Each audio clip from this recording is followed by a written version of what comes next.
hold me in your arms so tight. You let me know everything's alright. I'm hooked on a feeling. He crushed it. I'm high on It's a grand slam. that you're with me. I'm telling you, it's time to party. Lips as sweet as candy. Ladies and gentlemen, boys and girls of all ages, welcome to SoxHub, Episode 2, home of the second place Boston Red Sox. I am your host, Brandon McAlery, and alongside me is the one, the only, the zesty lefty slinger, Trotty Too Hottie, a.k.a. Matt Trotta. Trotta, how are we doing tonight? You know how it be, Mac, living the dream, going at God's speed. How about yourself, buddy? Oh, fantastic. You know, long day of baseball, to be honest with you, because I've been watching baseball all day.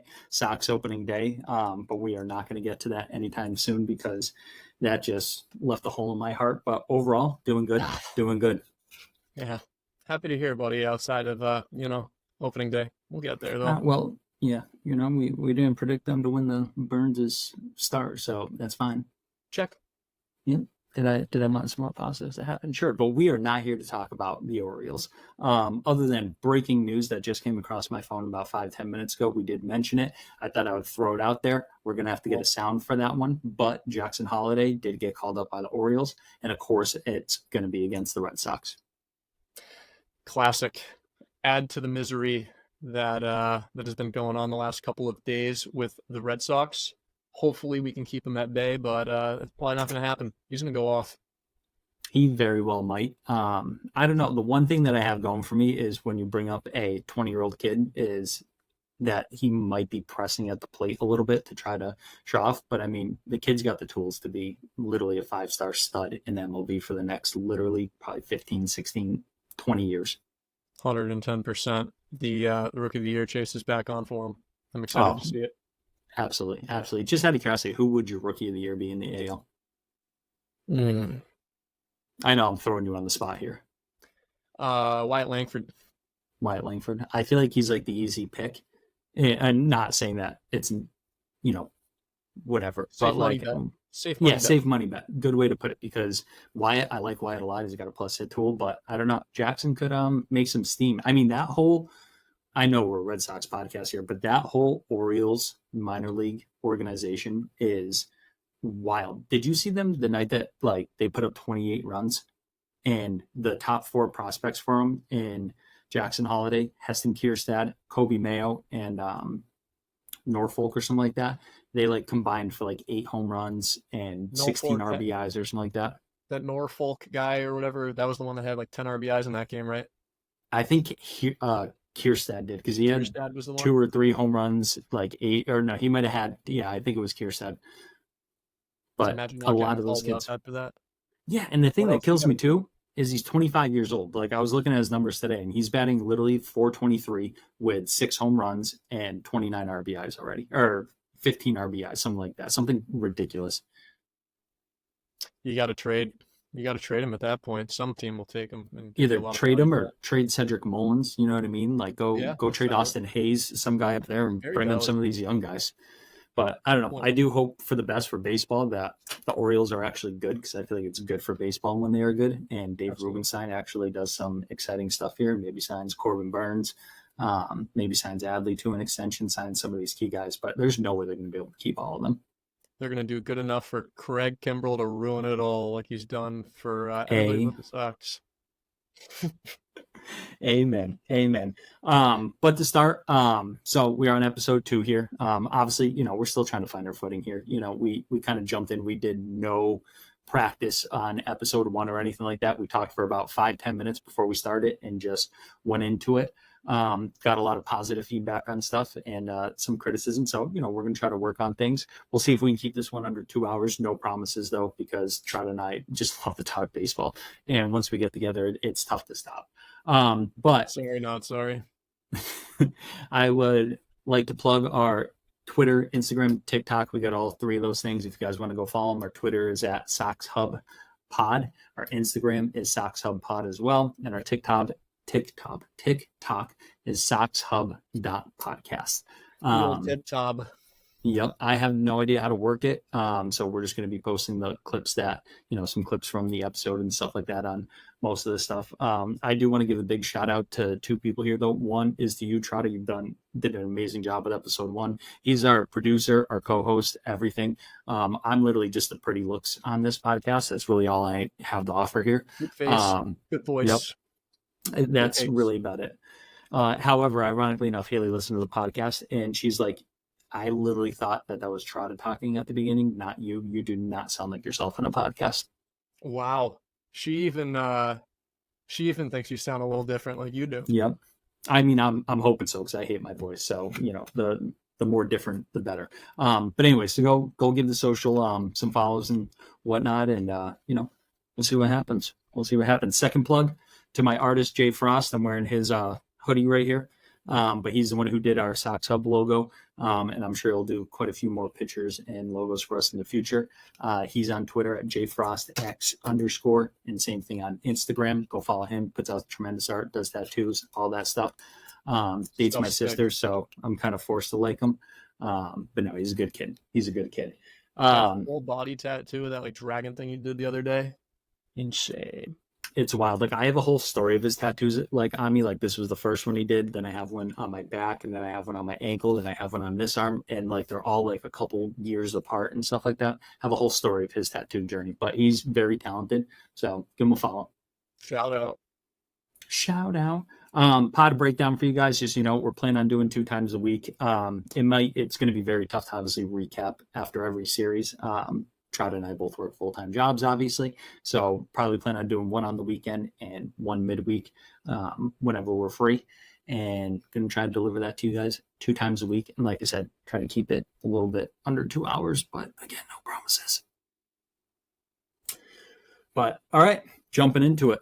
Our West Coast trip for baseball and the Sox is finally over. They had the longest road trip of any team this season and the latest opening day start, which happened to be today, than any trip. They had 10 games on the road on the West Coast. I know you and I are exhausted because we pretty much watched every single pitch.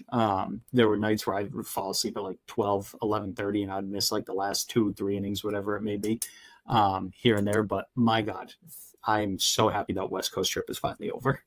Me too. I'm a night owl, but starting a game at 9:40, 10 o'clock at night, yeah, dude, it catches up with you at some point, man. Glad it's over. Glad they're back in Boston for a bit, and we'll see what happens while we're back home. Yeah, I mean, how about opening night though for the Angels? It literally was supposed to start at 9:38, I think, or something like that, and first pitch wasn't even until like 10:15. Yeah, I don't really understand why they did that. What was going on? I generally have no idea because I didn't watch the pregame or anything like that. Gotcha. So it was also the first night of our podcast, so I don't even think I was like paying attention to the fact that first pitch was not at 9:38, like I said. But just wild to me. Ceremonies or something going on like we did today. Yeah, we did too, but we were like 5-10 minutes over. We're efficient. That's what we do. Which, just again, not going to talk about it, but talking about it. Did you watch any of the pregame stuff for the Sox? Oh yeah, I watched. I would say probably 80% of it. I got into it right when Isaiah Campbell was walking out of the dugout for the introductions. Gotcha. His mustache looked lethal, on a side note, but yeah, that's when I picked up on it, and I had to leave, and head to the field for right after Bayo's first pitch, which was beautiful, by the way. Because we won't talk about the game at all, but I will say this: the Tim Wakefield tribute almost had me in like tears. Like when they did the whole Don McLean American Pie thing, that at the end it was all Wake, and then his daughter throwing out the first pitch to the "You'll Be in Tarzan My Heart." song. Yeah, "You'll Be in My Heart," and then shout out to my mama. Catching it. That's me and her first dance song. I love that. I mean, very, very classic song to go to. I went with what's it called? Celine Dion, because me and my mom love Celine Dion. Not ashamed to say dry it. eye in the house. But anyways, West Coast trip's finally over. Spring training games are finally over. We're playing meaningful baseball now. And on our West Coast trip, the boys go 7-3, 2-2 against the Mariners, sweep against the Oakland Athletics, and 2-1 against the Angels. So it was a series win. However, I'm not going to lie to you, kind of didn't really feel like one to me. Which one didn't feel like one? The eighth one? Angels. Like the Angels one? Like the A's should have buried them, but like Yeah. you can't feel good about those wins. But like the Angels, though, like maybe it's just because of how the first podcast ended, watching Trevor Story's injury live and stuff like that. But like, I don't know, it just did not feel like, yeah, like it just did not feel like a true series win for me. I mean, there was obviously some positive takes to take from the games, which we will talk about, but I don't know, man. I have a lot of negatives as much as positives in my notes about these games, just from them. But I mean, I don't know. You got anything to say about the West Coast trip? Butterfly effect of Trevor Story's injury. If that doesn't happen, I don't know if Cutter implodes there in that inning, and loses the strike zone and loses control and feel of the baseball. But yeah, that Angel series was a little tricky. The bats turned on for that for one of those games when they put up double-digit runs. That was electric. If we can get half of that, I know, man. If we can get half of that production game by game with the way the pitching staff is, even if the pitching staff comes back to earth just a tad, like that's a ball club that's fun to watch. It's enjoyable to watch, and we might be playing baseball after September is all over with. Just might be.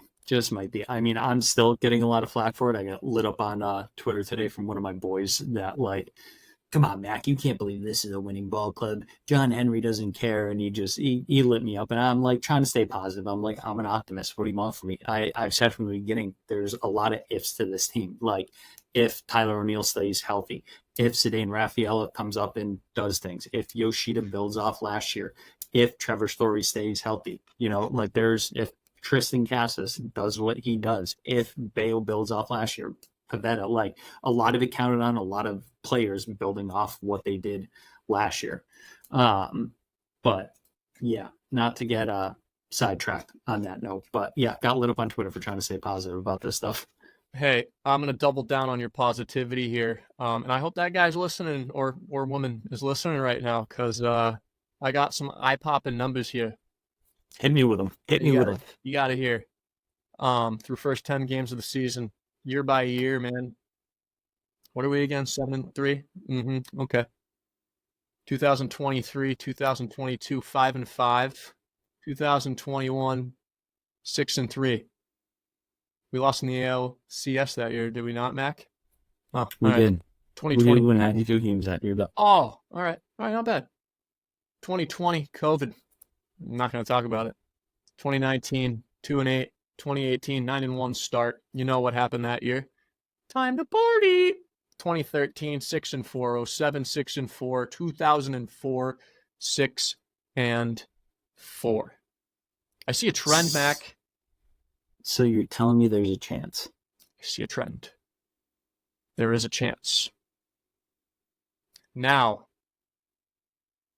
I would think their chances are going to be a little bit higher with good old number 10, Trevor Story at shortstop, but unfortunately, you can't always have nice things, but with plans, you have plan Bs, and hopefully we got a good plan B that can sustain defensively, and we figure out a platoon offensively there, but I really like those number trends right there. So for those individuals that are saying we have relatively easy competition there, I disagree outside of the A's series. Even that, if the Red Sox didn't go 7-3 and it was like a 500 or worse ball club right now after that series, the narrative would quickly change from going to a very weak cupcake schedule to, oh, what the hell's going on? We're playing bums. We should be 7-3. We should be undefeated right now. What's going on? You can't beat these people out here, because they can have it one way, they can't have it the other way. I really don't understand what they want. Take it for what it is. They just went 7-3 to start the year on a West Coast trip. We have notoriously had terrible runs in the West Coast trips in years past, and we normally don't start years with good records. Yet here we are, 7-3 to start the year on a West Coast trip. Mic drop. I love it, because I couldn't agree more with you, and I do like 1,000% agree that you are never going to keep everybody happy here, and that's the tough thing but I feel like those fans that are going to be mad if we go 7-3 because they weren't real games versus if we went 3-7 or whatever it was. Those are the casual fans of the Red Sox. They're the fans that are accustomed to winning and just watch the Sox when they're winning. They're the type of fans that go and watch the Celtics after the season, go and watch the Patriots and the Bruins and all this stuff. They love all Boston sports, which, don't get me wrong, that's an awesome fan to have around. We have very good sports teams. But, like, I don't know. I feel like guys like me and you, I don't care for basketball. Like, I don't care for the Patriots. Like, I literally could have cared less what the Patriots did last year. Like, I didn't care at all. Like, I have no understanding of the sport, what they're going to do. Don't care about basketball. Don't care about hockey. Like, it's baseball. When you're a diehard fan, you look at that stuff and you're like, okay, 7-3. What more do you want out of this team? Like, I feel like expectations were for them to go 3-7. So the fact that they went 7-3, why don't we just take the positives where they come? Stop Enjoy bitching. the ride. Enjoy the ride. Amen. And to your point, I had said this in the first podcast that, like, I feel like this team doesn't have an identity. And to this point, it might even be less of an identity without Trevor Story now, but we are definitely a scrappy team. And that team that, like, sorry, my dog's going crazy back behind me. If you hear squeaky toys, I apologize. The Sox. But, like, I don't want to say, like, it's like, do you get that? Fastball's coming. I don't want to say it's like 2015, like Kansas City Royals, where, like, they had no business being in the World Series, but they did everything right. They played good defense. They stole bases. They got timely hits when they needed it, and they got on base, and that was the big thing. And they had pitching, obviously. But I don't want to say they're quite like that just yet, because there's a lot of ifs, as I've said, with this team, because on the West Coast trip, I feel like the biggest takeaway there was the Andrew Bailey effect, if you will. We got a return on our investment from him very, very early on. I think the big question is going to be is if that can sustain over the entire season. That's a big question mark right now.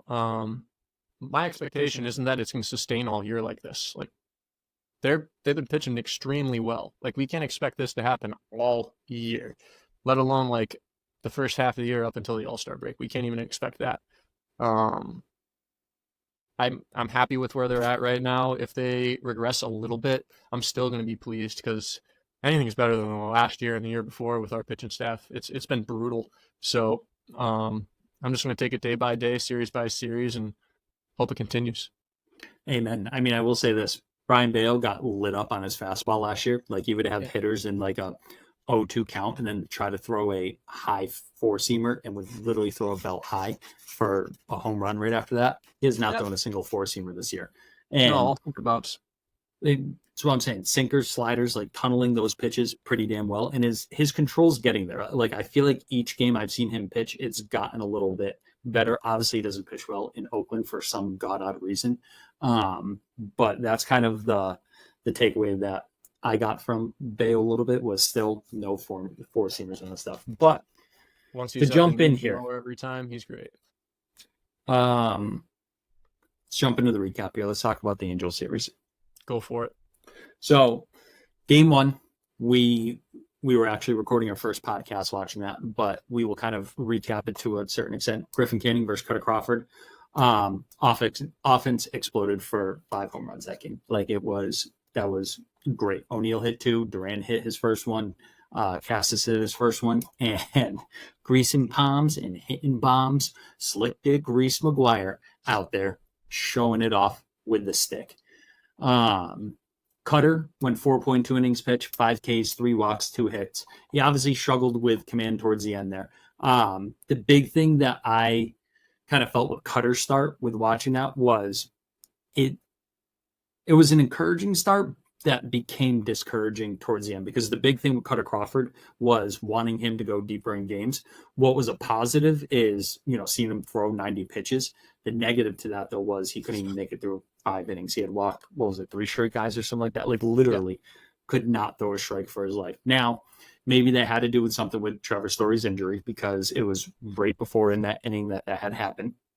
And again, for those of you who actually watched the video live, we literally, like, it was like dead silent for like 10 seconds. We were just And even right now, I still feel it because this team is vastly different without a leader. I shouldn't even say a leader, but a good defensive shortstop. This team is vastly different.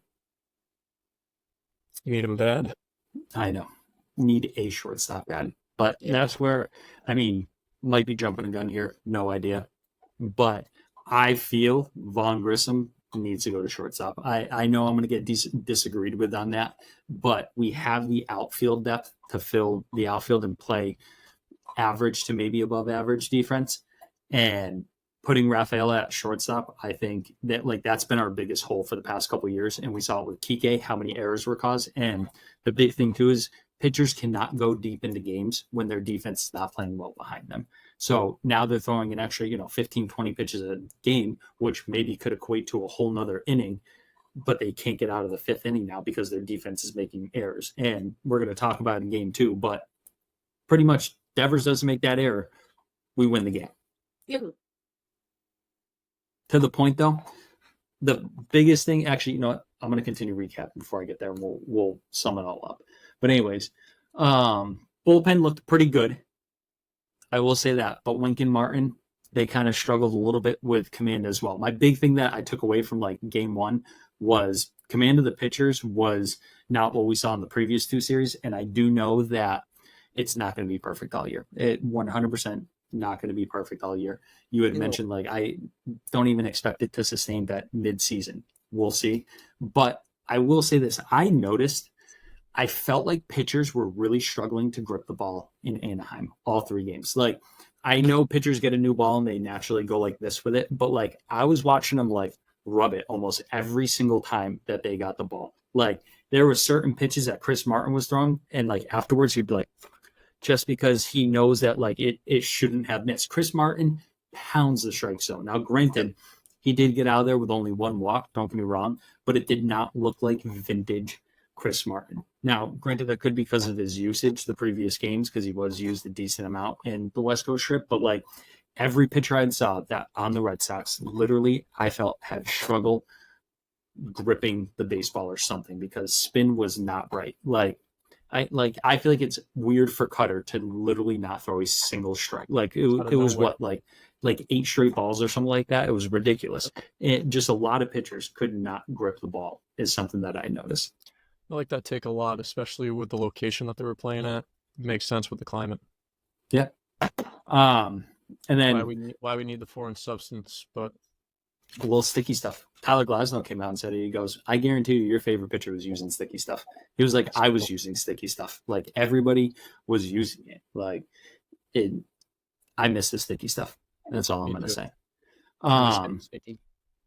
Miss a little sticky. I'm sure Reese could probably supply some. Reese can help out probably. Yeah. He right out of the car business right there. I mean, that's why the bat never leaves his hands, just saying. Amen. The Story injury, obviously. So, like I said, just demoralizing for this team. Demoralizing. Watching that happen too live, it pained me watching that. I felt for that man. It hurt my arm. Yeah, and my heart. More my heart, to be honest with you. My own. Yeah, I feel for the guy because if you look at his stats in Colorado, he averaged 150 games a year. He was Mr. Reliable. He was not Mr. Injury. And then fans get on this guy all the time because he can't get healthy. He was here to replace Xander and he hasn't been able to play. But what more can you ask out of the man? He tried to come back early last year because they needed a shortstop. He did everything he could to stay healthy this year. And he gets injured going 110% on a play. That, granted, Mike Trout was going to be safe, but if anything, kept Mike Trout off second base. Do you want your shortstop laying out for that? Or do you want them to ease on up and let that just be a base hit? That's what I'm saying. I 100%. Give me all effort, 100%. And I'm sure the people that are complaining about him always being hurt would rather somebody going 110% in that play and laying out, sacrificing his body, than just letting it go on and not even giving it a bid. You're going to have those fans too that are going to sit there and be like, why are we even diving for that? Trout's going to be safe. And then they have David Hamilton there at short now who can't even make a routine play. You got to lay out for that, bro. Exactly. Boston Shut up. fans, man. They're the best, but they're the worst at the same time. Yes, indeed. So one of my Max mashup notes here. Mm. So beginning of the series, game 1, I wrote Grease and Palms, hitting bombs, Reese McGuire. I was pumped. And then Trevor Story makes so many plays. It's amazing to have a shortstop. My next note, Trevor Story. Uh-oh. Like, just not good. Not good. Publish that. That's poetry. Like, literally just one right after another. Trevor Story makes so many plays. It's amazing having a shortstop. Trevor Story. Uh-oh. Oh, darkness, my old friend. But then I did also say, and it brought me back something Cora said at the beginning of the year, that you can't give a team extra outs. And without Story, that's literally all we did this series is I feel like give extra outs. Whether it was errors or just a ball that was a tough play that Trevor Story would make, but these average Joe Schmoes that we were putting there right now as a replacement just simply aren't. Simply aren't making the freaking plays. It's amazing. It really is. The next note that I have is Logan O'Hoppe goes out and hits easily. It's been said 100 times, but like one of the most predictable grand slams with how that happened with walk or error or walk, error, walk, whatever it was to load the bases and whatnot. And then you bring in Wink, like very predictable grand slam that was going to happen there. I even felt it when that was happening. And with a hot player at the dish like that. Yeah. First career grand slam, goes and hits it. Crowd does go wild, don't get me wrong. But then Anthony Rendon comes up, hits an infield single, and the place erupts. It was louder for Rendon's infield single than it was for O'Hoppe's grand slam. Oh my God, he ran! Oh my God, he ran! Look at this guy. Look at this guy. Thought he just sat on his couch the entire time. Like, I know. He's doing his job that he gets paid $31 million a year for. It's amazing. What a concept. But I had wrote that the crowd was louder for Rendon's first hit, and they gave a standing ovation to a guy who retired and didn't tell anybody.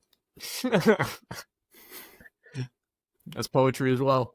It's just like it's amazing. Black with that happening. But the Sox do win 8-6. The offense shows up, and that was really good to see because I feel like what I've noticed so far, even without getting to game 2, is this offense is so fucking polarizing. Like, we either put up 8 to 10 runs or we are putting up 1 run and losing games because of our defense, not even because of our pitching, which I thought it was going to be flip-flop.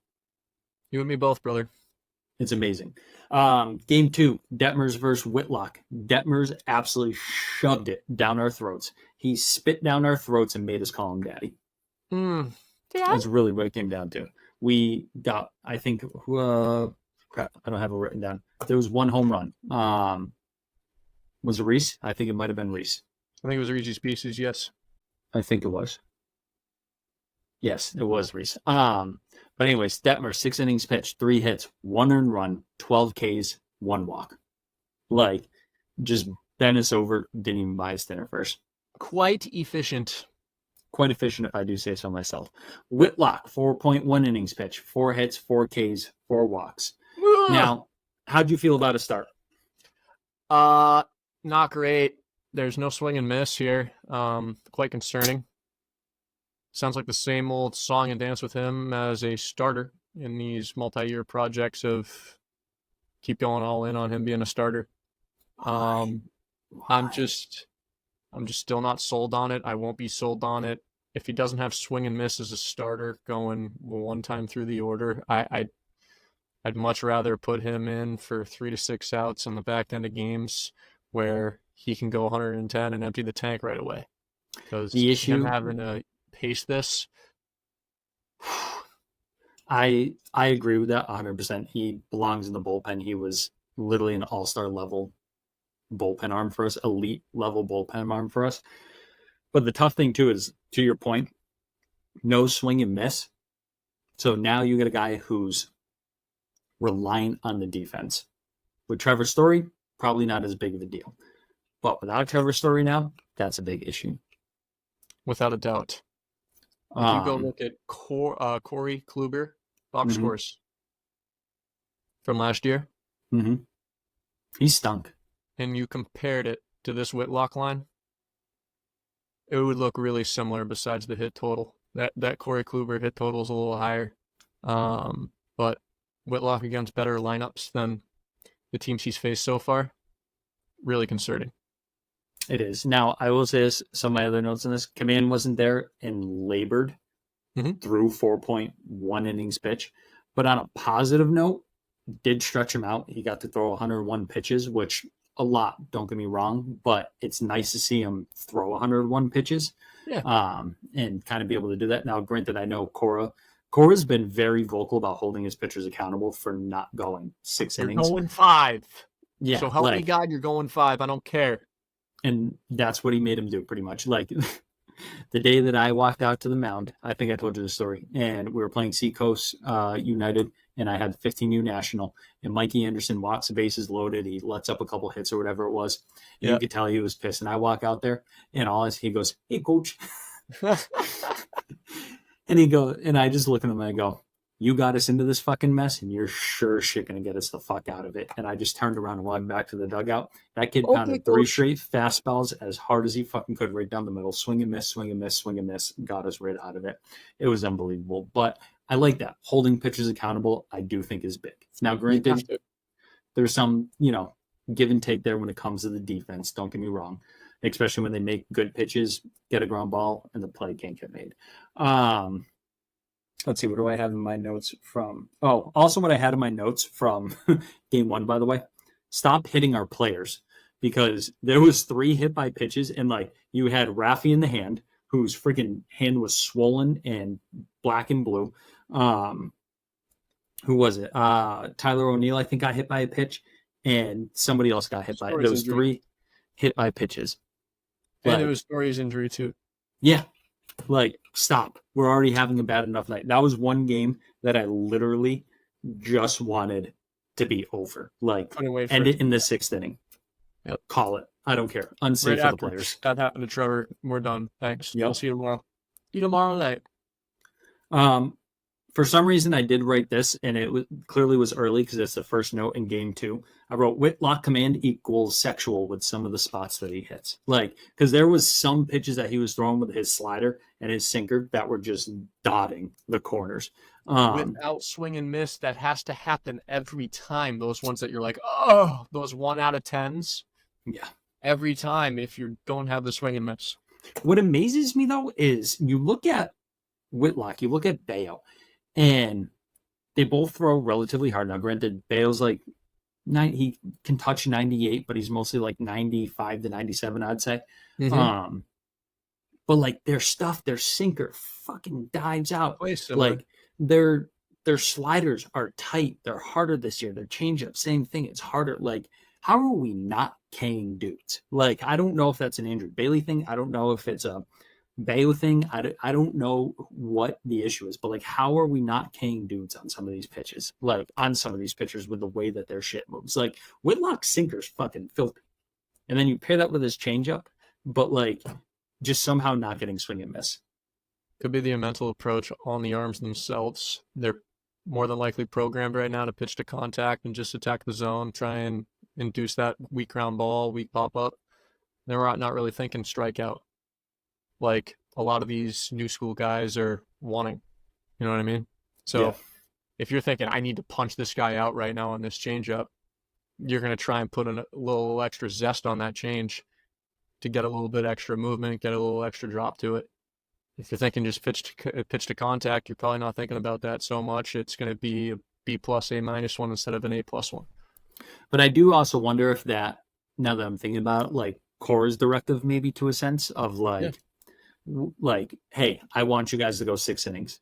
We don't need to K everybody, pound the zone against these guys and either let them hit it, whatever it was, stay low in the zone, try to get weak contact, whatever it may be. I do wonder if that's Cora's kind of directive towards his approach to pitching, as opposed to just go let it fucking fly and K. I wonder if it's another step up in the chain and it's good old Craigie B up there saying, no. This is how we're going to do it. But it is a very Alex Cora mindseted thing to do. Do you think Breslow has that pull with the team though to be able to say like, "Hey Cora, this is the like I have all the numbers here. This is the approach that we're going to take with our pitching staff." Yes, but I don't think he would approach it in that sort of way. Manner. I think he would be more conversational based, and it would be much more democracy than dictatorship with Alex. And they'd be like two really smart baseball guys sitting in a room, one pitcher perspective, one hitter perspective from their playing days mixed together. That's an Ivy League degree with countless years of playing experience matched with one of the best manager minds in the league in the same room. Alex Cora is not an ego guy, so I know he's sitting there listening to Craig if Craig is talking and taking it with a grain of salt. Interesting. That's actually a really good way to put it that I would have never thought about. Because now that I think about it, Craig's not the guy to walk into a room and be like, "My cock's bigger than yours. This is what we are doing." Hey, how are you? I don't mean to intrude, but this is what I've been seeing. I wanted to enlighten your mind and see what you thought about it. Corey just says, "No, we're going to stick to what I do. Thanks." No, puppy. No, puppy. Good change-ups. Good change-ups. Second note, I had a Max mashup. I missed Story already. And I'm pretty sure that there was some big plays that have probably happened to this point, but it was already the second note that I missed Trevor's Story. And now that I think about it, Pablo was starting at short in game Was two. that the one that hit the heel of his glove when you wrote that down? It could have been that one. It could have been one too that was like to his backhand side that like probably a couple feet away from him that I feel like Story would have had and just made a ridiculous throw and got him out. Yeah, that smooth play on like while that other foot is landing. He's already let that baseball go. 5-6 hole sort of situation. Random note, did you know Trevor Story has never won a Gold Glove? That's surprising. I mean, granted, he had to battle Nick Ahmed, East Long Meadow homeboy. Yeah. But he had to battle Nick Ahmed in the NL for most of the time when it came to that. But like everybody talks about him being elite level shortstop with his glove, has never won a Gold Glove. And I know awards don't mean anything. I understand that. Don't get me wrong, but like it does kind of tell you a little something, or shows a little something. If he doesn't get one, that guy is going to be one of the most the best forgotten greats defensively at shortstop. If he doesn't get one in his career, and it's going to be because of that guy, Nick Ahmed, from good old New England. He's not metal because of injury. And because of injury, that'll be the biggest thing. Next note, I said, and I know we're a Red Sox podcast, but I said Reed Detmers made big changes. And I know one of his biggest changes that he tried to make in the offseason was to slow down his slider and not try to throw it as hard. So it had a bigger difference between the velos and stuff like that. But he definitely made some big changes. Next note that I made. So Jarren Duran obviously changed his hair color in game one. He went from his Goldilocks to black, slicked back, like Italian-looking dude over here with his little black hair. And my first note that I had made was Duran's hair better not fuck up his hitting. But then next note was also Duran hair color apparently doesn't matter. He says he wants to go full slick back black hair and then goes out and hits a dingo. So do whatever you want. Fine by me, bud. Fine by me. And I feels like Gassis if he wants. I don't care. All for it. Whatever makes you happy, as long as you keep hitting and stealing bases. Now, to Duran's note, though, I feel like I need to see Duran drive the ball more. Like, I feel like I'm seeing a lot of, like, slap hits out of him, and I do understand. Like a softball sort of approach. Yeah, like a lot of, like, those outside pitches and even inside pitches. Like, he is just not staying, like, keeping that barrel through the zone, and it's just, like, casting his hands out and just hoping to make contact, I feel like. Don't get me wrong, it's worked so far. He's gotten on base. He's got 6 stolen bases. It's worked, but like he just becomes such a less intriguing player, in my opinion, with that type of approach as a hitter. Like I feel like we were probably expecting a 15 to at most 20 home run season with like 30 to 40 stolen bases. We're like, I don't even know if he gets a 10 this year with the way he's like actually swinging the bat. And it just, to me, like that is not a sexy thing to look at. Yeah, I can understand that. And maybe part of the approach change is his biggest plus probably for offense is his speed, his legs, and pretty much just plain pepper any way you can. Put the ball in play, limit your swing and miss, limit the strikeout total, and just create havoc by putting the ball in play, whether it's on the ground, not the best A-grade swing, but whatever gets it done so you can get on base and start swiping bags and be in the pitcher's head. Which, like, the coach side of me, I am all for, because, like, to me, that's a gamer. Like, any way I can get on base, put pressure on the defense and stuff like that. But, like, when outside of the Red Sox, who, field at like a 70% clip, like, most teams in the league are fielding at 95 to 98% defense. You know what I mean? So, like, don't get me wrong. His speed is a game changer. Like, I watched today in the opening series against Orioles, he had a ground ball to Ryan Mountcastle, and because of the way he hustled down the line, it made Mountcastle hustle to first base and made it a much closer play than it definitely should have been. And so I like I said, the coach part of me really understands that aspect of, like, put it in play, use your wheels, use your strengths to your advantage. Like, put pressure on the defense, get on base, turn a single into a double, turn a walk into a double, whatever it could be. But I would love to see him just drive the ball. I'd like to see it too. Speed kills. Next note I made in game 2, walks are an issue. 4 walks by Whitlock, obviously, a couple walks out of the bullpen. Was, like, just not very encouraging. But also the next note that I did make, and I already mentioned this, was I swear something's in the air in Anaheim. Every pitcher was rubbing the balls and just could not locate pitches. So I generally don't know if it was like the humidity or something like that, but something was going on with that. Multiple days. Either that or the guy that's in charge of doctoring up the baseballs was, like, on hiatus during that homestand. Must have been, because I also did say this is not the team that faced Seattle first series with strikeouts, errors, and the staff walking people. Okay. One of the big positives that I wrote, actually 2 positives. Obviously, this was the game that Devers error cost us the game. We ended up losing 2-1.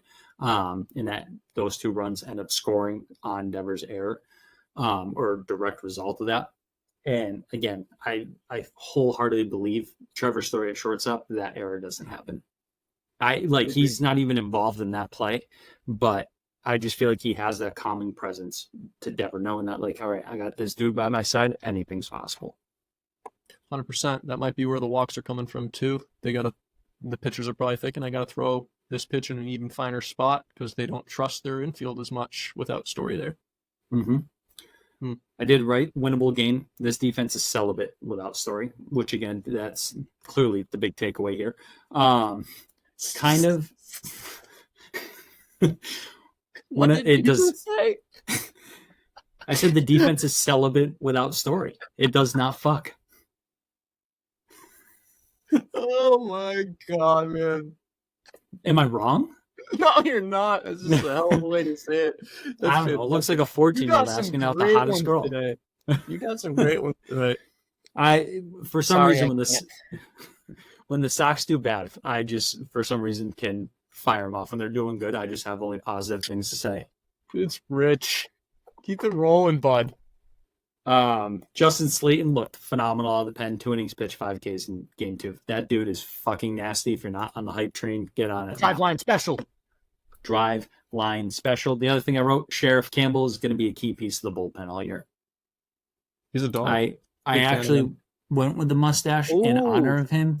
You can't really see it because I have about 14 facial hairs still, even at 30 years old. But, it's okay. It looks great on you. We're working on it. Rub it in. Yeah. A couple more weeks, we'll get there. Game 3, big win for the boys. 12-2 overall. The offense comes out, but this is where I say it's such a polarizing offense. 8-6 win, 2-1 loss, 12-2 win. Houck goes 6 innings pitched, 4 hits, 7 Ks, 2 walks. Chase Anderson came in, mop up duty. That was huge. Gave the bullpen pretty much 2 days rest. They had that day off and then Monday off going into it. That was huge. So Chase Anderson, I know you gave a couple runs, but we appreciate what you do for the Sox team. Fine, save the pen, man. Yep. Another 4 home run game for the Sox. Devers, O'Neill, Reese, David Hamilton, first MLB home run. I forgot about that guy. Yep. All around bloodbath from the offense. Let's see what I write in the notes. Houck didn't command that well, in my humble opinion, but limited damage. Wrote that note down. Tyler O'Neill Fox, Dever Fox, David Hamilton, question mark? Granted, this was after the home run. He's flirting. He's and then flirting Greasem right now. Palms, hitting bombs, Slick Dick, Reese McGuire, my catcher, out here hitting 3 home runs this series. Actually, you know what? We'll get into that. Just literally. We already talked about the Duran thing, and we talked about Cutter there. But yeah, game 3, complete bloodbath. It was a beautiful sight out of the offense that was much needed. Really hoped it carried into the Orioles series, but we'll see. It was a good finale for the road trip on the West Coast. For sure, needed that. That it was.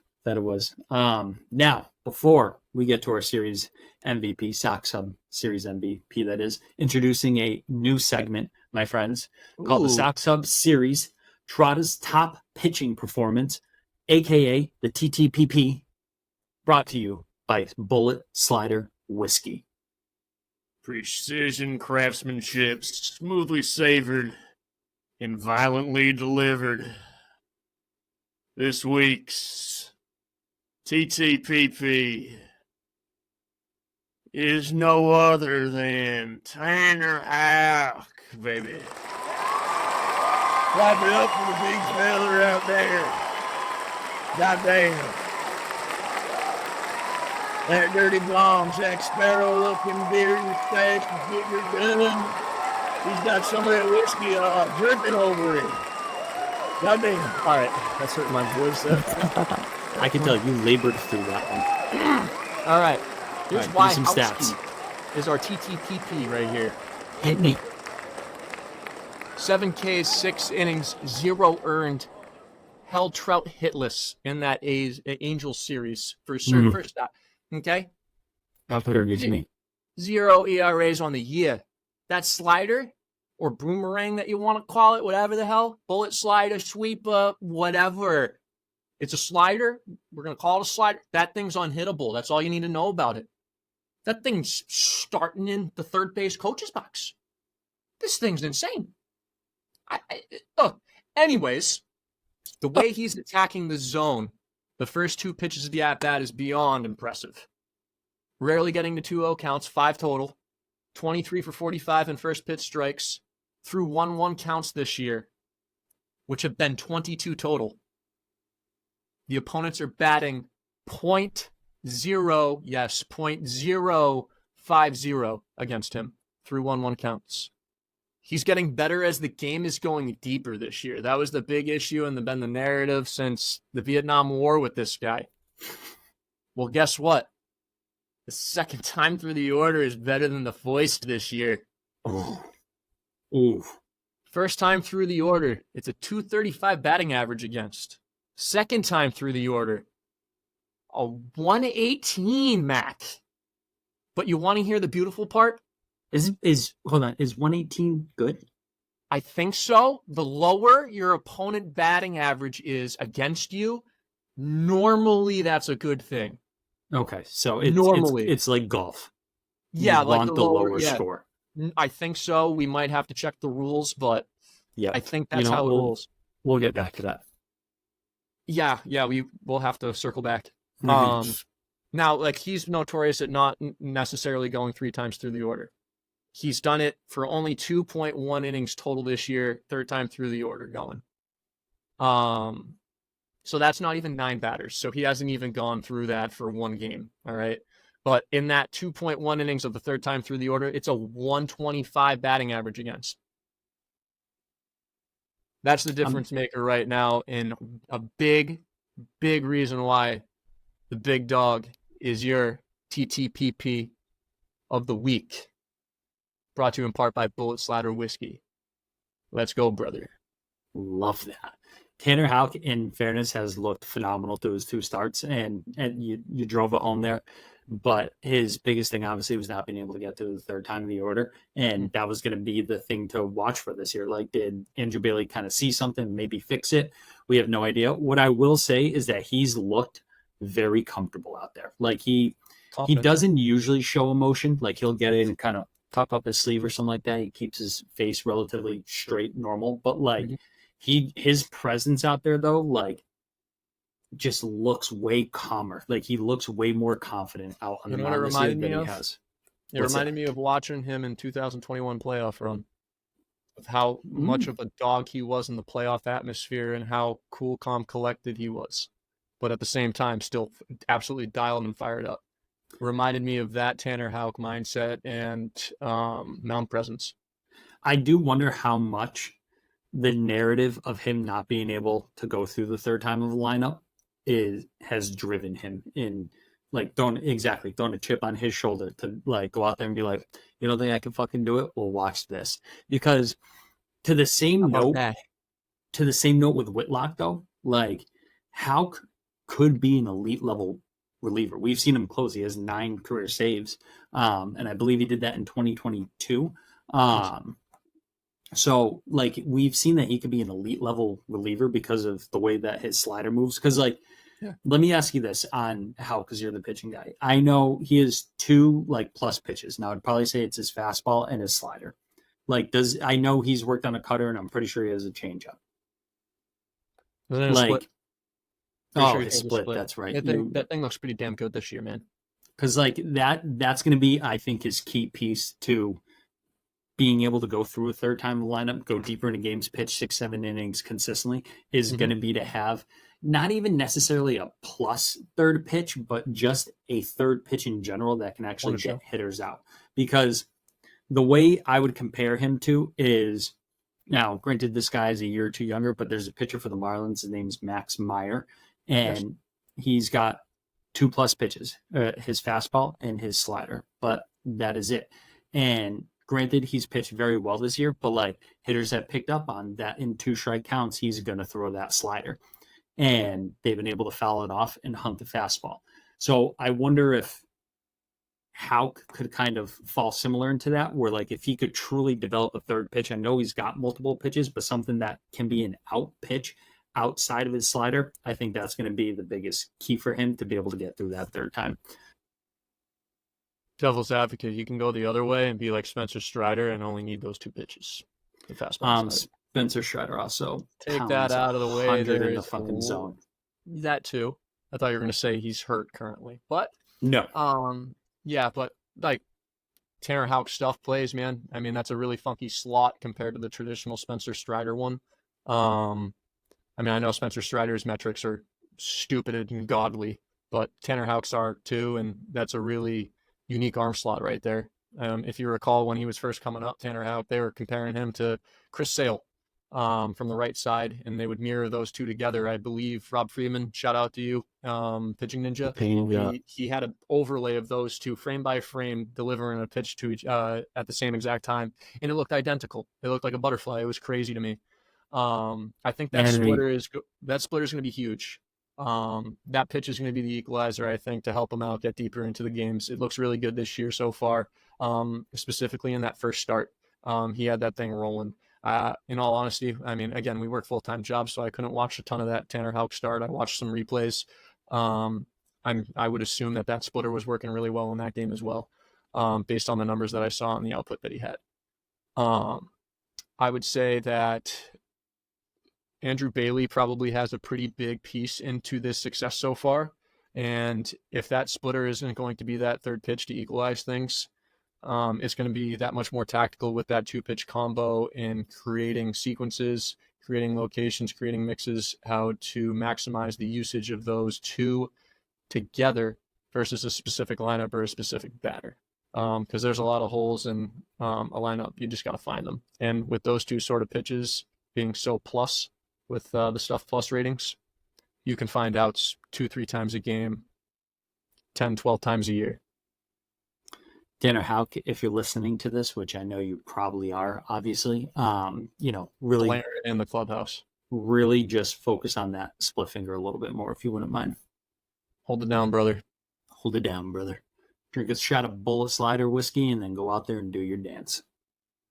Sheriff Campbell's probably got some in his pitcher's bag. You can just go ask him for it, brother. Oh, he's definitely got some in his back pocket on the mound. Like, what is it, bench warmers, when he's sitting there and he's got his glove up and he's just drinking away. Maria, Why did you leave? Yeah. I can so picture that, man. I think I said it to you too. I can so picture Sheriff Campbell sitting there after a game, like big win or something like that. They're going out with the boys, and he's just sitting at a table with his whiskey in his hand, hair slicked back. I don't even know what his hair looks like, but I can just picture it slicked back. Either slick back or that's a bald man right there. He just I can shaved. also picture that. 100%. The old bald head. All right. That is your TTPP, Trotta's top pitching performance of the series. What a Brought to you ride. by Bullet Slider Whiskey, Tanner Houck. First one of the year. I need a sweat towel. Sure you're not crying? No, not at all. Wakefield got me earlier. We're good. Oh. Don't. We're not going to leave it at You'll be in my heart. Yes, you'll be in my heart. I'll be here to stay on now and forevermore. Da-na-na-na. All right, we're good. Cover song brought to you by Trotty to Hottie. Oh, beautiful. Beautiful work, Phil. Great work on the drums. I mean, the man is electric. That soundtrack Poetry. of Tarzan is Poetry. all time, man. It might be top 3 in Disney movies. Without a doubt, top 2. Maybe Top number 2. 1. Top 2. Maybe. You know what? It could be. I think it comes down to semantics at that point. You know what? If I'm doing a frickin' book report here, you gotta roll with a ranking system for those. We're Trotta's top Disney songs. No, Max top Disney songs. You're going to hear a lot of Frozen in that album, Ooh. just saying. A Ooh. little Let It Go in there. Oh, that's a jam. That's what I'm saying. My little niece loves listening to that song. I blurt out every word as she's You got a trying point. to Frozen just say the soundtrack. chorus. I think Moana would be a big hit with people. Moana, Let It I Go. feel like, has one good song. Granted, never seen it, so I can't really speak to that, but that's just my feel. The little ones love it. They're all about it. Dwayne The Rock Johnson singing. Who would have thought? I mean, the man can do it all. Let's be honest. Hey, he Football, really can. actor, wrestling, singer, voice Mm. actor, everything. Oh my God. Do it up. Do it up. Be more like The Rock. Do you smell what The Rock is cooking? Mm. All right. Next up, Sox Series MVP, also known as the SHS MVP. All right. Woo. Second one of the series last week. I don't even know if we officially agreed on Andrew Bailey. I know that was an out of the box one, but the pitching just looked so good. But Lock it in. over this series, I'm going to throw some notable players at you. Does not have to be picked out of here. Now, some of these stats aren't sexy. Don't get me wrong, but they get the job done. I think it comes down to 2 guys. Jarren Duran, 266 average, 1 home run, 3 RBIs, 888 OPS. Also, changes hair color to black. I don't know if that adds or subtracts points. Right. Tyler O'Neill, big Tyler O'Neill. This dude is a freaking brick house. It's scary. One of my arms is like an eighth of one of his arms. His arm's bigger than my thigh. his neck is bigger than my legs. My Like waist. absolutely. Like it's just scary. I know his dad's a professional bodybuilder, but like still absurd. Did you not know that? Nope, doubling down on him. Doubling down. I'm just going to throw this out here after I say this stat. Tyler O'Neill, 285 average this series, 3 home runs, 3 RBIs, and 1142 OPS. Now, on the season, if you count today's game, again, I know we're not going to recap, but he has 6 home runs and 6 RBIs this season. Hard to do. I really thought Trout was going to be the first 40-40 player with 40 home runs, 40 RBIs. However, he did get an RBI that wasn't from a home run. So he fucking ruined that. But O'Neill still might be on track for that. I honestly, my brother-in-law said this to me, and he's like, Brendan, you're a big Tyler O'Neill guy. Like, is he going to come after Aaron Judge home run record? And at this point, like, yeah, I think so. 10, 11 games in this season, you prorate that. Hell, just times that by 10 right now. We're not even at 162 games. You're already at fucking 60 home runs right there. So very well could be. Give it to me, T.O. I want all of it. In my thoughts, we'll get to it. Next one, Reese McGuire, 300 average, 2 home runs, 7 RBIs, 1 stolen base, 906 OPS. Get out the lotion. Oh, I got enough saliva in my hands right now to go through a circle. Good Lord. That was a lot. I was gonna throw Houck in there just because of his performance, but Yes. I think I said it to you before we started the podcast that I believe that if Houck had done that in like game 1 or 2 of the series to give the bullpen a little bit more rest, it probably would have meant a little bit more to a certain extent. But we obviously picked him for the first ever TTPP award. And that's just an honor, so you can't get into one day. It's a great honor. Yeah. I mean, collecting 2 in one day, kind of a big deal. That'd be It's a soft never- club first. It really would be a SoxHub first. Never been done before. Never. Incredible. But those were kind of the 3 that I picked out with notable performances with what they did. Who's your vote on this? And again, doesn't have to be those 3. Those were just some 3 intriguing stats. And again, not overall sexy stat lines, but I think they were the most notable. I mean, Give me Reese. give me that. Yes. I mean, listen, I couldn't agree with you more. I told you Reese was going to be my pick even before this started because without a doubt, what Tyler O'Neill did was awesome. 2 home runs in one game. Then he goes on and hits a third one. OPS is up there. Unbelievable. I get it. But Reese McGuire already doubled his home run total from last year. Also has almost half the RBIs that he had last year. Last year he had 1 home run and 16 RBIs. This year, so far, batting 300. Well, not batting 300. He's actually batting higher than 300. I think he's at like 359 or something like that. But 2 home runs and 7 RBIs in the season and tacked on a stolen base as well. I think, without a doubt, you got to go with Slick Dick Reese McGuire. You have to. Guy's come a long way. He has. And again, the defense behind there's not that bad. I know he may not be throwing out runners left and right and stuff like that, but honestly, I mean, the umpire was giving free outs to Connor Wong, and the Angels were just like, nope, we're going to challenge every single one of those. And in fairness, they were all safe, but like Wong hasn't been throwing them out either. So to this point, Reese McGuire, my catcher right now until the proven job otherwise. He's our lead guy. All right. First ever player voted to a SoxHub Series MVP, Reese McGuire. Woo! We earned it, baby. 100%. We will need a sponsor for that, I think, to be able to make that a little bit more of a sexier award. But again, as it goes on, Rome wasn't built in a day. Amen to that, man. All right. Next up, we got our series look ahead. Trotta, talk to me. What do we got going against the Orioles? Woo! All right. Well, this game already happened. The Burns versus Bayo series. Burns is nasty. Bayo has arguably him and Whitlock have been the most touched up starters going into this third leg of the starting rotation. Before this game even started, going over this stuff last night, I was rattled a bit at this game. I didn't think that we were going to be able to beat Corbin Burns, even with the little Tim Wakefield 04 magic from pregame. Home opener, it doesn't matter. That dude is nails as nails can get, the sharpest one in the tool shed. Game 2. One note Spoiler to alert. Burns' thing real quick to talk about game 1.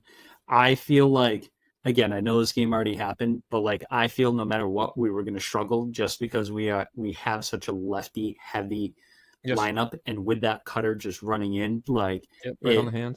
it was And not you going to almost be that good. spot. And on top of it, he loves locating backdoor cutters against lefties. Like, But that one righty we got. Woo! Over the middle, baby. I dare you. And you did. I felt there was no way we were actually going to lose that game when Tyler O'Neill hit that home run. I was like, and I think I told you about my parlay. I took Tyler O'Neill, home run, Colton Cowser, +2 total bases. Did that in Check, his check. first at bat, and then I took the Sox money line because I'm a fucking optimist. I'm a sucker. Like FanDuel and DraftKings take my money all day. But would have won $530 on that bet. We were freaking out back and forth Yep. during that. Yep. But then it just things got bad. Slipped away. But Slipped away quick. game 2, hit me. Game 2, we got Irvin versus Pavetta. Wait. Pavetta is now on the 15-day DL. Last I checked, it said TBD. Positive note, I am hearing that it should be minimum stay. Yeah, it's like going to be around if it's going to be after that 15-day window, it's not going to be for long, is what I've been told. Is that what you've been hearing? And that's what I've been seeing, not just what I've been told. Yeah, that's at least what I've read on everything, that it should be a minimum stay with maybe one rehab start in there just to get back to it. So I'm praying that's all it is. So the starting pitching matchups got a little twisted with this Nick Pavetta injury. They moved up Cutter Crawford, so Irvin and Crawford are going at it in game 2 here. Right there, I think that Cutter's going to outpitch Irvin, despite Cutter quickly crashing at the end of his outing through in the middle of the 5th inning.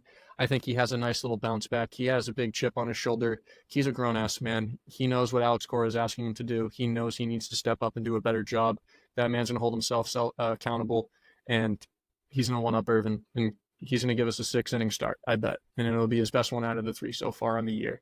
I have a very, very strong feeling that Cutter Crawford is going to step up, especially with Nick Pavetta hurt. They're boys. He's going to hold his boy down.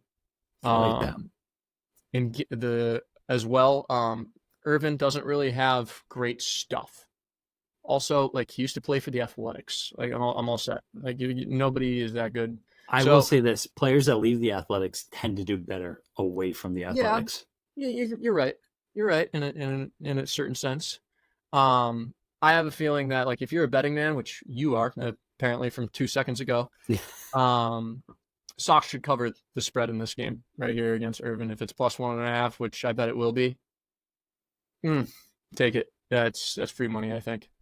Game 3 is no longer Rodriguez versus Crawford. It is Rodriguez versus Whitlock. That'll be interesting. Very interesting because Rodriguez gets touched around quite a bit. The Red Sox have touched him in the past pretty quickly. Where do they touch him exactly? You're gonna have Can to you give me show me on a doll? Yeah. Yeah, I need a doll. I need a doll. Things that I can't say, but I can show. Can you show me on E or here where he has been touched? Lower. Lower? Yep. Right lower. about there? Lower? A little lower. Little. Yeah, right around. Yep, right around there. Yeah, the tail tuck and all. Yep. So that right there, Garrett Whitlock, like we said, doesn't have the swing and miss. It'd be cool to see if he can prove us wrong here from our quick take, 2 starts in, going into his 3rd start. But I think he'll give us five strong, and the offense will put up more runs than Garrett Whitlock lets up, especially with Rodriguez on the mound. I don't think Rodriguez lasts too long. I think he gives up multiple home runs. I think this is another more than 3 home run game for the Red Sox right here in the finale. But the O's don't go down with a fight right here. And the storyline is going to be kind of up to the bullpens right there on both sides. Leading into this, to finish up this little roundup, the Orioles lineup isn't really hitting that well this year as a whole in comparison to the Red Sox going into this first game of the year. We're treating this like this first game didn't happen yet. Baltimore's batting .222, 9 home runs, 47 RBIs, 4 stolen bases, and only a .661 team OPS comparative to the Red Sox, who are better with the batting average of .248, have more home runs with 13, same amount of RBIs with 47, a better OPS of .727 as a club, and double-digit stolen bases with 10. Both bullpens are pretty good. The Orioles bullpen has been nails. They have a .215 ERA, a sub-1 whip at a .99, 33 Ks, 10 walks, 1 save, and 29 1/3. But the Red Sox bullpen has been better than that, believe it or not, while pitching in almost 10 more innings than the Orioles bullpen. We got a 1.45 ERA as a staff out of the pen with a 1.02 whip, 38 Ks, 12 walks, 6 saves in that 37 and a third innings pitched. The guys that scare the hell out of me with the Orioles here in this lineup are these three guys: Adley Rutschman, Ryan O'Hearn, and Ryan Mountcastle. Adley Rutschman has a hit against every single starting pitcher that we are throwing at them this week. Same with Ryan O'Hearn, outside of Cutter Crawford, and Ryan Mountcastle is hitless against everybody that we are throwing at them, but he's having a good year to start off.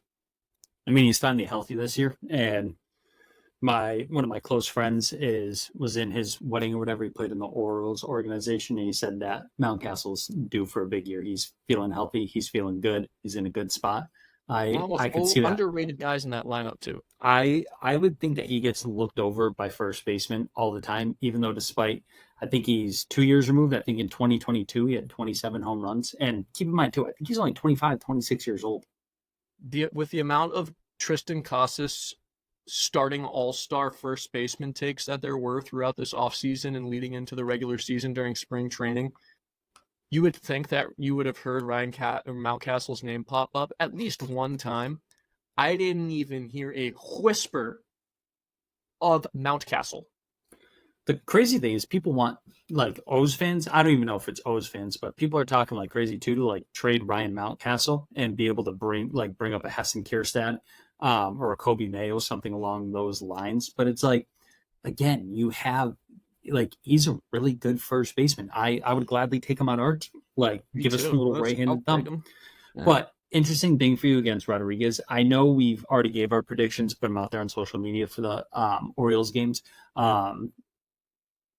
Spoiler alert, we both said 2-1. We do think the Sox take the series. Again, we're optimistic people on this podcast. Lose first game and win the last two, baby. Yep. But I will say this, though. I'm looking at Grayson Rodriguez's numbers for the year. He has 12.1 innings pitched, has allowed 10 hits. He's allowed 3 runs, 3 earned runs, all off the homer. Mm-hmm. So he is definitely homer prone.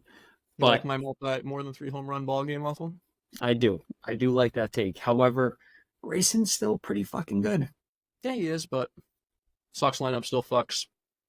Yes, it does. Left, right, up, down, in, out. And in Reese's car. The whole team does. Not at once with each other. No, one at a time. One at a time.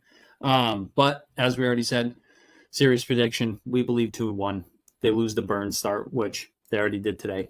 Newsflash. And then tomorrow we get the Cole Irvin versus Cutter game, and then Rodriguez versus Whitlock, which again I am intrigued by that one, especially playing home.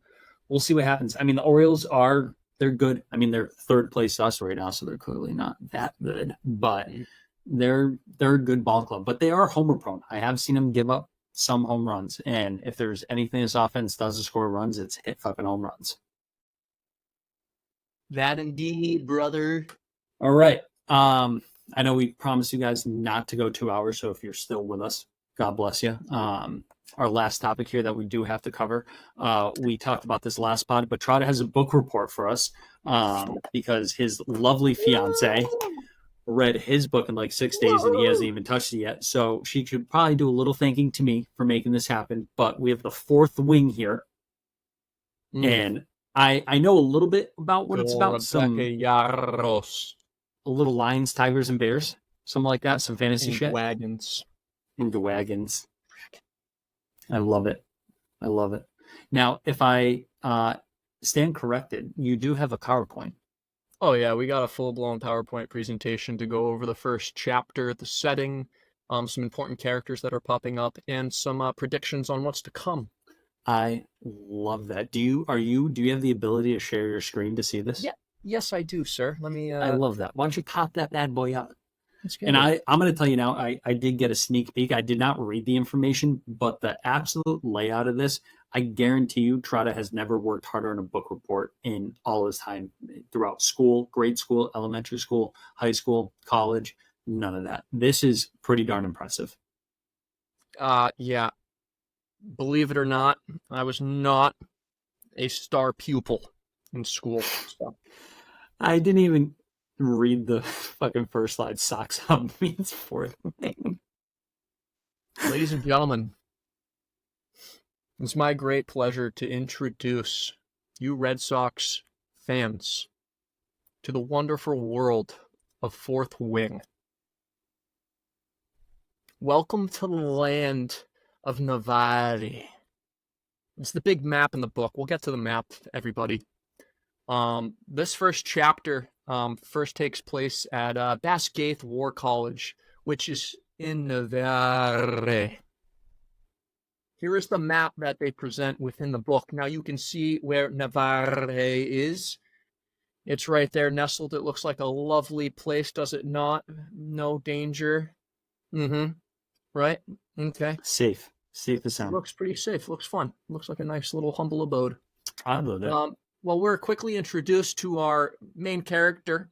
Her name is Violet Sorengale, and she is at the college, seeming to be in a little bit of a stressful situation and scenario for herself. So when the men and women turn 20 years old in this book and in this realm, in this world, they need to select a quadrant to join in this world. Now, what is a quadrant? Quadrants. Yeah, so pretty much think of, I don't know if you've seen the movie Divergent. I have. All right, so think of that, and you have to pick which one you're going to go into. Similar vibe. Okay. So here are the four. We got the Rider's Quadrant. We got the Infantry Quadrant, the Healer Quadrant, and the Scribe Quadrant. Pretty self-explanatory. Damn typo. Violet plans to join the elite of the elite, the Rider's Quadrant. Are those like the badasses that ride Those the dragons? are the ones that are riding the dragons and learn how to ride the dragons. And why would you not want to join that? It is, we'll get into it on the why, but it's quite dangerous to try and join that quadrant in comparison to the others. Like infantry, what do you think the infantry is? Pretty self-explanatory. I mean, that seems a little bit more... Yeah, that's violent, but like still, think about being like at a plane height in the air and one false move, bang, you fall off your dragon or you get burned to death. I mean, do the dragons like eat you? You know what I mean? Like, do you gotta be friends with the dragons? Do they blow fire? A little bit of both. So, like, I'd assume later on that there's going to be some dragon fights, and like, obviously, the dragon you're fighting, you're not going to be too friendly with, but your dragon, you got a special bond with. It's very similar to like the Game of Thrones, where like they have a bond with that dragon. Then the healers, like you're a medic or you're a nurse or you're a doctor, you're not really in battle necessarily. And then the scribes, lack of better term, those are the nerds that are in the library, writing stuff down, sending messages, sending letters. You don't make fun of nerds, all right? But guess what? Every realm needs their scribe quadrant to be sustainable. Is there one scribe per quadrant? Like is there like a head scribe or is it multiple? No, each quadrant is within Navarre. So like there's like multiple people in each quadrant. There's not just one rider. There's not one infantry. There's not one healer. There's like multiple people in it. You learned a lot from this one chapter. I'm very impressed. Oh yeah. We're figuring it out real quick. Now, Violet was headed to her mom's office. Now, her mom is the general of Navarre, pretty much, in my understanding. And a lot before she walks, yeah, exactly, and a lot of high expectations put upon her by her mom. So before she walks into the room, she overhears her sister Mira and the mom talking. So obviously something that she's not necessarily supposed to hear. So the mom, quote unquote, worries that Violet is being sent to die by having her join the Rider's Quadrant due to how dangerous this process is known to be in comparison to the other quadrant. The mom thinks that Violet was not trained to be like the mom, but more to be like her dad, who was a scribe. Her dad unfortunately passed away. Not quite 110% sure why. I forget right now. I bet you he's still alive. That's just a prediction. Mom still insists that Violet becomes a dragon rider. That's what she wants her to be, because this quadrant, when the individual is successful, are highly regarded in the social and military rankings within the realm and within the world. The sister Maya insists that Violet is too weak and she will die like their brother Brennan. Once Mom sends Mira away, the sister, Violet comes in and is reminded again that she scored really well in the speed and agility by her mother, and her mother reminds her that she won't be acknowledging her presence for the next 3 years, since she will be her commanding officer, being a higher Umbilical rank cord officer cut. in the army. Yep. So like, you don't have a mom anymore, pretty much, is what the mom is telling Violet. Like, yeah, you're not my kid anymore. I'm your boss. So after this lovely altercation, Violet and Myra end up heading back to their bedroom. Now at first I thought here that Myra was like kind of being a bitch, like not believing in her sister and stuff, but after this next scene, that changed real quick. And then my opinion on the mother changed pretty fast. Okay. Mira suggests that Violet repacks to lighten the load to enhance the chance of survival. Having a heavy bag that's going to weigh you down and prevent you from doing what you need to do, allegedly here. Also helps her with her hair so it won't be a liability in battle, and helps Violet get dressed. Make sure everything's tied tight, everything's put in the proper place. Do they wear armor when they ride the dragons? Do we know that? Yes. Yes, I would assume so based on the dialogue and the writing here. Good to know. Good to know. Lastly, gives her a corset with dragon scales within to protect her. Oh, wow. I could have literally just waited for that to have been said. Now, a corset with dragon scales. I feel like we're sexualizing this character a little bit. Yes, this is going to get spicy after a short while. Spicy. I was told that I got the lighter load if I wanted full-blown, lack of better term, smut reading. I was getting those Sarah J. Maas books I told you about with the fairies. Gotcha. Okay, and I've refrained against that. I'd rather read about dragons, to be real. Touche. Anyways, now that Violet is ready to rock and roll, Mira walks her to the gate. Before they leave one another, Mira tells Violet to go find a guy named Dane Atos. Dane is a second-year student who has a squad Violet may be able to join within this quadrant. Mira also tells Violet to stay clear of a certain individual, Zayden or Caden, I don't know, Xander, whatever, X, we'll call him X, a third year. His dad, Fen Rierson, a.k.a. the Great Betrayer, is his father. It is assumed that this man wants Violet dead. Fen Rierson and his children were all forced to get tatted to show that they are traitors and betrayers, but this dude, X, had been quickly climbing the ranks to become a wing leader. There's so many characters already in this. It's overwhelming. Yes, so 100%. This X guy, his dad apparently killed the father, and that's why he's a betrayer. And the mother, because she's the general, put the hunt on to X's father, Fen, and the mother put the brand and tattoo showing that him and the family are the great betrayers. There's got to be more to this, I feel like. So yeah, obviously, think of we're only in Romeo chapter and 1. Juliet type of feuds here. Ooh. It's getting spicy already, and we're not even 20 pages in, buddy. Woo! Hold on to something. Once Violet has the place in sight, she eyes the entrance to all the other quadrants. But in order to get to the Riders Quadrant, it requires a much more daunting task than to just simply enter the other quadrants' doors. You have to cross a dangerous stone bridge parapet. So if you don't know what a parapet is, it's a really high bridge that you have to climb to, and it's really narrow. And if you fall, you're dead. Smell you later, buddy. Without hesitation, Violet approaches the roll and signs her name before getting to cross. As she walks up, she meets two people. She meets a person named Dylan and Rynan Matthias. Sick last name. Sounds Latinish. Matthias. Yeah, Matthias. Thank you. Matthias. Sure. Matty Ice. Tomato.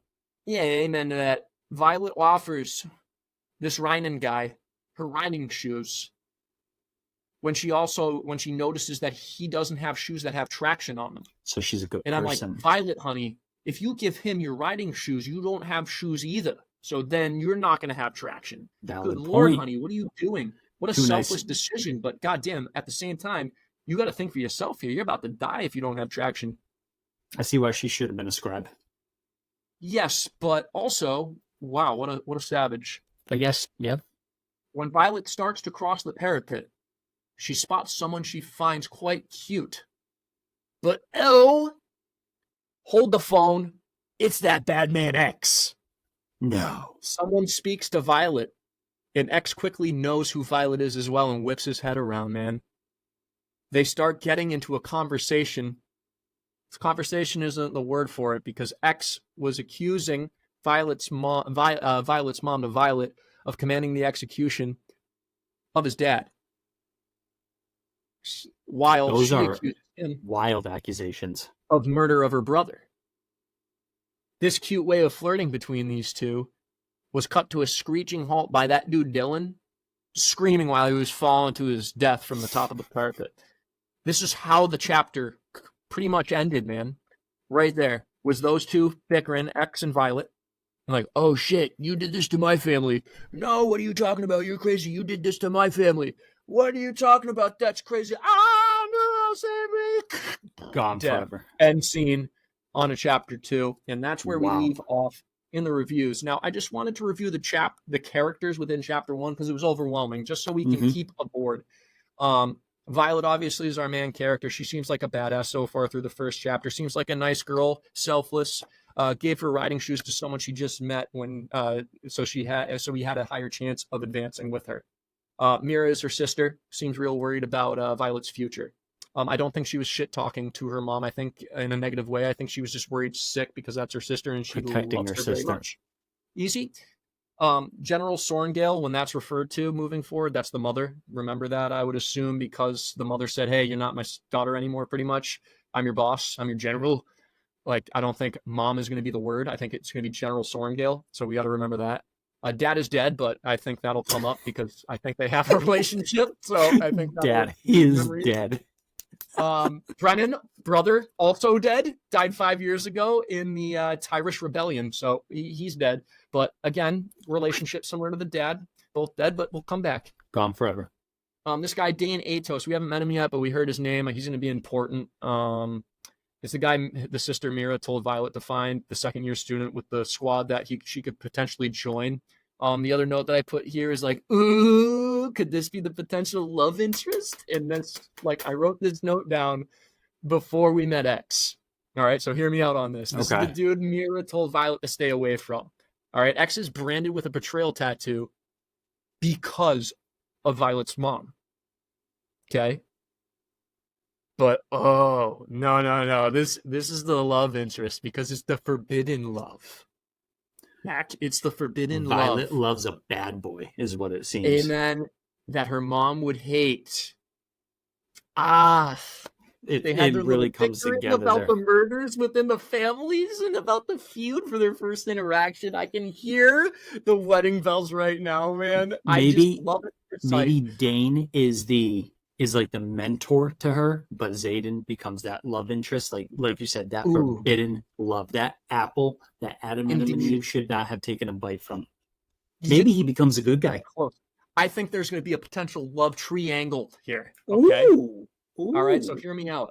Here's what I think is going to happen. All right. I think Dane triangle is going to have some fancy towards Violet. We already know Violet thinks X is cute because before she knew X was cute, X was X. She said, "Oh, that guy's cute." Ooh.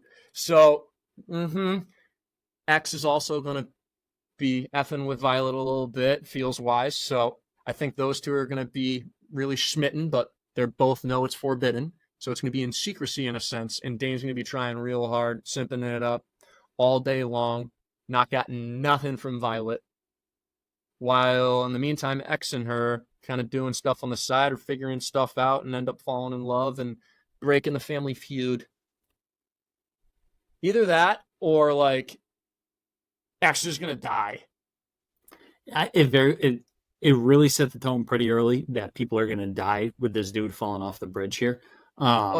So there could be a big possibility that happens. Because also, isn't this a series, if I remember correctly? Yes, there's multiple books. Yep. And I have witnessed my lovely fiance and future wife crying while reading and finishing the books. So we're looking forward to that. A lot of tears coming our way. Next characters to remember. Fen. That's the dad of X. That's the one that's known as the Big Great Betrayer, assumed to want Violet dead.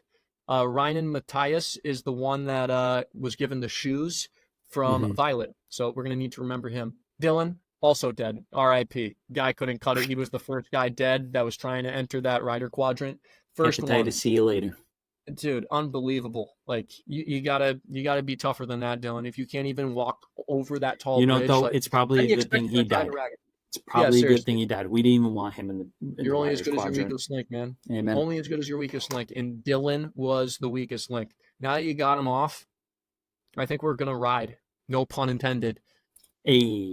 Chapter 2 and more coming next pod. We're really looking forward to it. We're locked in, ready to go. High level for you on this. Definitely a lot of detail. I do have to ask, how much did AI write that for you? 0%. That was all Trotty Too Hottie right there. I have the second chapter noted right there, ready to go for tonight.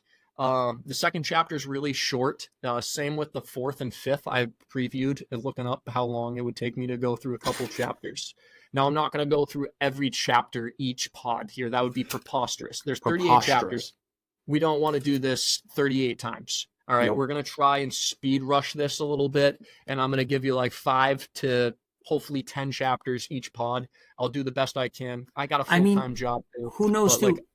Maybe in like 2 weeks we do a little recap of where's Trotty in his book right now type thing. You know what I mean? Indeed. And we discuss that, and then you just give us a little update on Violet, what's going on with her. Is she on a dragon yet? Is she fighting some big bad guy? Is X, the lover that we thought he was? Let's see how those predictions comes to light, and we'll see where it goes. Oh, that's a good idea, man. Very good idea. You can kind of like pop quiz me a little bit. Yeah, I very well might. And to be honest with you, that's thick with at least 2 C's if you ask me. Thick. But I definitely, I'm going to give you easily a solid 97 on that. There were things that could have been better, but overall, I think it was pretty darn good. I think it's very informative. And any readers here that want to go out and look into it, or listeners that want to go out and look into it, I think you gave them a pretty good explanation of what to expect when reading that. I mean, who knows? I might even go out and buy it. I cannot wait to see what Violet does here. This is it right here. This is the next thing. 4th win. Dragon novels. God bless America. It's what we come to on a Sox podcast 11 games into the season. Fucking dragon novels. But all right, with that, we promise you guys not to put out a 2-hour pod. We're at 1 hour and 33 minutes right now. But we're going to find our stride. We're going to find our groove. We're going to figure it out. Again, it's just so hard when you start talking baseball. Like you can't stop. It really does. Like we have a whole rundown of what things that we want to talk about. And I just end up going way off course with very certain things there. Baseball has many rabbit holes. Amen to that. Enjoy the ride. With that, thank you for listening to episode 2. Looking forward to episode 3 coming at you this weekend. Have a great night. Hugs and kisses. Go Sox. Godspeed. Godspeed. You. Woo.